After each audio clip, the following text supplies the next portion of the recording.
Ticket. Hello hello, ticket ticket. ടിസിയോ? ഏത് വകുപ്പില്?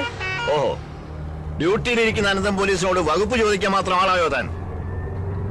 നാട്ടിൽ നിയമം നടപ്പാക്കാൻ 24 മണിക്കൂറും ഈ ഉടുപ്പും വിട്ട് ഡ്യൂട്ടി നോക്കുന്ന ഉദ്യോഗസ്ഥനാ. വകുപ്പ് ഞാൻ പറയണോ? ഏത് വകുപ്പായാലും ശരി, യാത്ര ചെയ്യാൻ ടിക്കറ്റ് എടുക്കണം. ചേട്ടാ, തർക്കം വേണ്ട, ഈ ടിക്കറ്റ് ഞാൻ എടുത്തോളാം. വേണ്ട, അനന്തം പോലീസിന് ആളുടെ ഔദാര്യം ആവശ്യമില്ല. ഒരു നിയമപാലകന്റെ അവകാശമായത്. ഞാൻ ഇതിൽ തന്നെ യാത്ര ചെയ്യും. Veterinary doctor? അതെ. എവിടുന്ന്? നാട്ടിൽ നിന്ന് വരിക. സ്റ്റേഷനിൽ ഇറങ്ങിയപ്പോഴാ ഓട്ടോ സ്ട്രൈക്കാണെന്ന് അറിഞ്ഞത്. ഇതല്ലേ വർഗം. ഒരു ഇന്റലിജൻസ് മെസ്സേജ് ഉണ്ട്. ഏതു നിമിഷവും അവൻ ഈ നാട്ടിലെത്തും. എനിക്ക് ബസ് സ്റ്റാൻഡ് ഒന്ന് സെർച്ച് ചെയ്യണം. അങ്ങോട്ട് പോവാ. Message message. ഹലോ ഹലോ, അനന്തം പോലീസ് സ്പീക്കിംഗ്. എല്ലാ ബസ്സും അരിച്ചു പറക്കണം. പെർമിഷൻ ഇല്ലാതെ ഒരു ബസ്സും സ്റ്റാൻഡിൽ കയറാൻ അനുവദിക്കരുത്. Over over over. അതെ, വട്ട് കേസാ. അയാൾ തെരഞ്ഞെടുക്കുന്നത് സ്വന്തം മോനെ തന്നെയാ.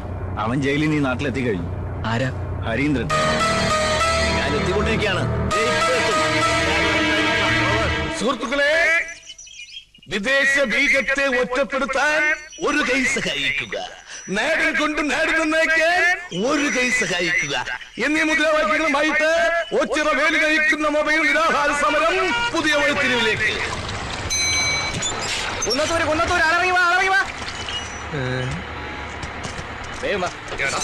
നീ വീണ്ടും വന്നല്ലേ?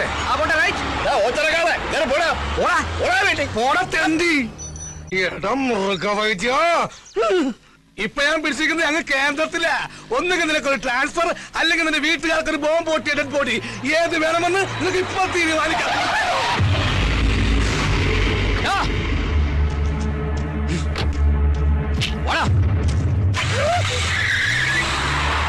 ദൈവം തീരുമാനിച്ച് വീട്ടുകാർക്ക് ബോംബ് പൊട്ടിയ ഡെഡ് ബോഡി പൊട്ടി. ബോംബ് പൊട്ടി. ഹരീന്ദ്രന്റെ കൈ കൊണ്ട് അവന്റെ കഥ തീർന്ന്.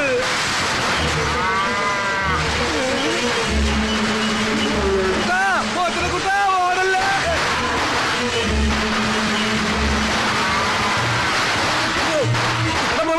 ആരിക്കാല ഒന്ന് നിന്നേ. നിന്റെ വിത്തുകളെ കൊണ്ട് കുത്തി കൊല്ലിക്കാനല്ലേ? അല്ല, ഈ നാട് ഞെട്ടിക്കുന്ന സത്യം പറയാനാ. നിന്റെ അമ്മളിക്കുട്ടിക്ക് ഏത് ടൈപ്പ് കുഞ്ഞുങ്ങളെന്നാ പറഞ്ഞത്? അമേരിക്ക, ചൈന, ജപ്പാൻ, പത്തനംതിട്ട, ഏതാ?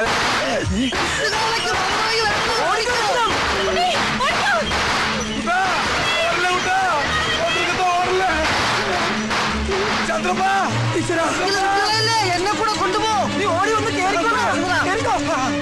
വിട്ടോ. വിത്തുകളെ ഉന്നം വെച്ചിരിക്കുന്നത് എത്തമ്മയാടാ. പണ്ടേ അവനൊരു കണ്ണുള്ളതാ. തീരനെ ഉറപ്പാ. നീ എന്തിനാണ് എത്ര സ്പീഡാ പോകുന്നത്? കാല രത്നമ്മയുടെ പുറകെ പോയി. ബ്രേക്ക് ഞാൻ എപ്പോഴേ പിടിച്ചേനെ. അപ്പം ബ്രേക്ക് ഇല്ലേ? നിർത്ത്. ഇത്ര സ്പീഡിൽ എങ്ങോട്ടേക്കാ? ആ കരിങ്കണ്ണ വേലുവിന്റെ കാള ഇട്ട് ഓടിക്കുവാ. ആണോ? മാറി ബ്രേക്ക് ഇല്ല. വണ്ടി സ്റ്റാൻഡിൽ വെച്ച് സൈക്കിളോട്ട് പഠിക്കാറാ. അയ്യേ, സ്റ്റാൻഡിൽ ഇറക്കിയില്ലേ?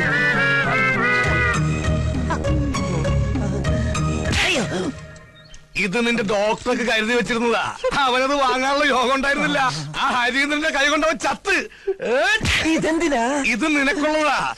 എനിക്കിട്ട് പാര വെച്ചിട്ട് ആ മൃഗവൈദ്യന്റെ കൂടെ ചേർന്നതിന് ഇനി വൈദ്യനില്ലാത്ത ആശുപത്രിയില്ലേ തവിട്ട് ഡോക്ടർ ഞാൻ. ഓ, ഇവന് കിട്ടിയിട്ടില്ലേ? മതിയാ?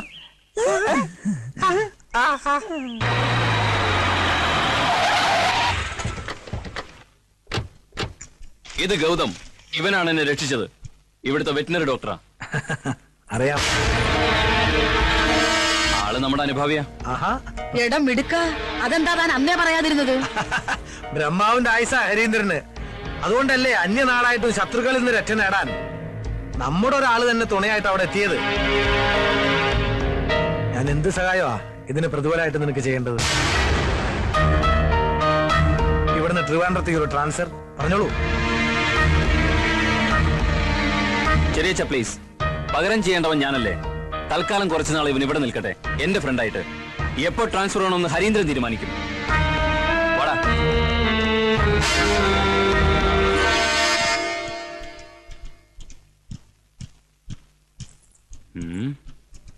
വാടി ഇവിടെ. ലുക്ക്, ഇതെന്റെ ഭൂമിക. ആരോമലാൾ, പ്രേയസി, കാമുകി എന്നൊക്കെ പറയും. പക്ഷേ ഹരീന്ദ്രൻ പറയും എന്റെ മണവാട്ടിയെന്ന്. കം, ഇത് ഡോക്ടർ ഗൗതം, എനിക്ക് റീബർത്ത് തന്നവൻ. ഒരുപക്ഷെ നിന്റെ പ്രാർത്ഥന കൊണ്ടാവാം. ചിലപ്പോ താൻ കരുതും എന്നെപ്പോലൊരു മുരടനെ ഈ സുന്ദരി പെണ്ണ എങ്ങനെ ഇഷ്ടപ്പെട്ടു. അതാണ് ഹരീന്ദ്രൻ, അതാണ് എന്റെ ഭൂമിക. ഞങ്ങളുടെ രണ്ടുപേരുടെയും മനസ്സിന്റെ നിറം ചുവപ്പാണ്, രക്തച്ചുവപ്പ്.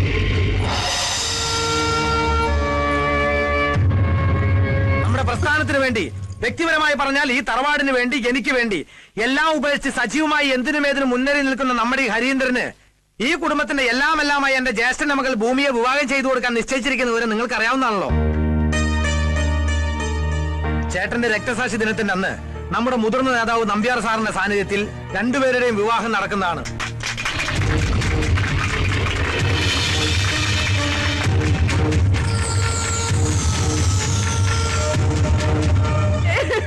ഇനി ഞാൻ എങ്ങനെ ആൾക്കാരുടെ മുഖത്ത് നോക്കും? എന്താ സംഭവിച്ചത്? ഇനി എന്താ സംഭവിക്കാനുള്ളത്? എന്റെ മാനം കളഞ്ഞില്ലേ നിങ്ങളുടെ കാള? കാളയുടെ ഒരു യോഗം, കാളയോഗം. അവൻ ഉപദ്രവിച്ചു. ഇനി ഞാൻ എന്തിനു ജീവിക്കണം? ഇത്രയും കാലം കാത്തു സൂക്ഷിച്ച മാനം ഒരു നിമിഷം കൊണ്ട് പോയില്ലേ? അത് പിന്നെയും പോയാ? കണ്ടില്ലേ നാശം? ഇപ്പോഴും അവിടെ നിന്ന് ശൃംഖരിക്കുക. അമ്പട കള്ള കാര്യം ഒപ്പിച്ചല്ലേ? ഭാഗ്യവാൻ. അടുത്ത ജന്മമെങ്കിലും നീയായിട്ട് പിറന്നാ മതിയായിരുന്നു.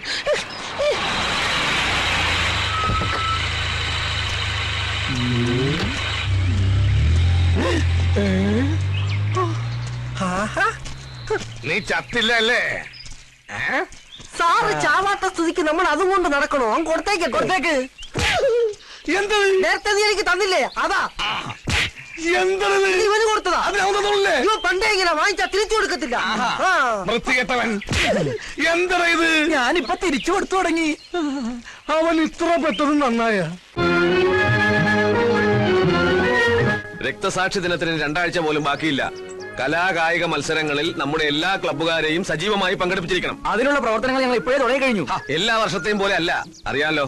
ഇത്തവണ മോളുടെ കല്യാണം വന്നു തന്നെ. ശരി, അപ്പൊ അങ്ങനെ ശരി. കാലത്തെ മുതൽ ചൊറണാൻ തുടങ്ങിയതാണല്ലോ എന്ന് പറഞ്ഞ ഇതിപ്പോ ചില്ലറപ്പെട്ട പണിയാണ്. ഹരീന്ദ്രൻ അകത്തുണ്ട്. അല്ല ജോസേട്ടാ, ഇങ്ങനെ അതെ, എന്തു തന്നെയായാലും കല്യാണത്തിന്റെ അന്ന് കേരളത്തിലെ എല്ലാ ജയിലുകളിലും നമ്മുടെ പാർട്ടിക്കാർക്ക് ഗംഭീരമായിട്ടൊരു സദ്യ കൊടുക്കണം. അല്ല, കല്യാണം കഴിഞ്ഞാലും നമ്മുടെ മണവാളം പൊറുക്കേണ്ടത് അവിടെയാണല്ലോ.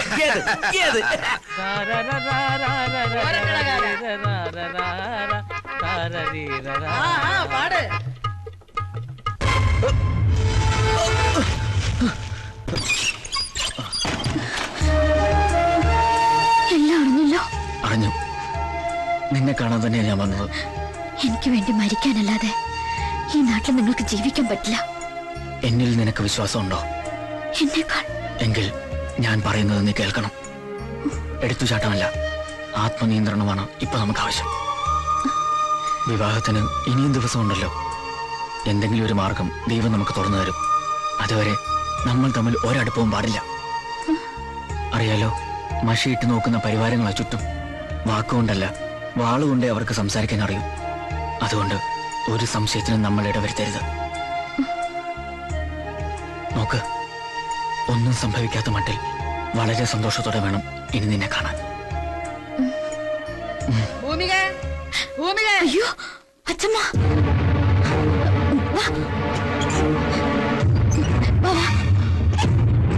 ഇതൊഴിപ്പിക്കോ.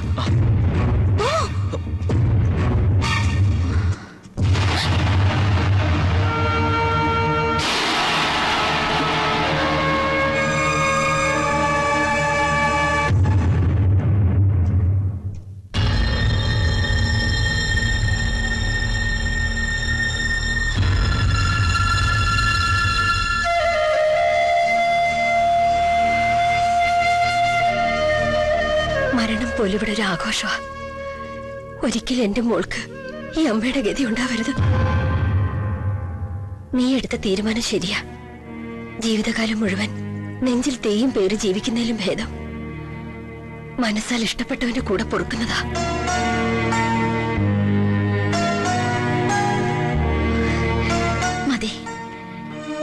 വീട്ടിൽ എന്റെ അമ്മയെങ്കിലും ഉണ്ടല്ലോ എന്നെ അറിയാനും അനുഗ്രഹിക്കാനും.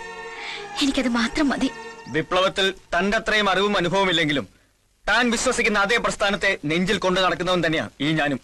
സ്വന്തം കുടുംബ ബന്ധങ്ങൾ കണ്ടറിയുന്നവന് മാത്രമേ ഒരു നല്ല ജനനേതാവാകാൻ കഴിയൂ. ഏയ് വേണ്ട. ഇല്ല, കേൾക്കണം. അറിയോ, നാട്ടുകാരുടെ മുന്നിൽ ഇപ്പോ അനന്തൻ പോലീസ് ഒരു കോമാളിയാ. ആ വേഷം എന്റെ അച്ഛൻ സ്വയം കെട്ടിയതാ. എനിക്ക് തിരിച്ചറിവുണ്ടായപ്പോ ഞാൻ തിരഞ്ഞെടുത്ത വഴിയെ നടക്കാൻ എന്നെ അനുവദിച്ചില്ല. അതിന്റെ ആഫ്റ്റർ എഫക്റ്റാ എന്റെ അമ്മയുടെ മരണം പോലും. Never look back. ഒരിക്കലും തിരിഞ്ഞു നോക്കരുത്. തിരനോട്ടമാണ് സഖാക്കളുടേത്. ഇപ്പോഴെന്നല്ല, എല്ലായ്പ്പോഴും. കമ്മിറ്റ്മെന്റ്സിനും സെന്റിമെന്റ്സിനും അവിടെ സ്ഥാനമില്ല.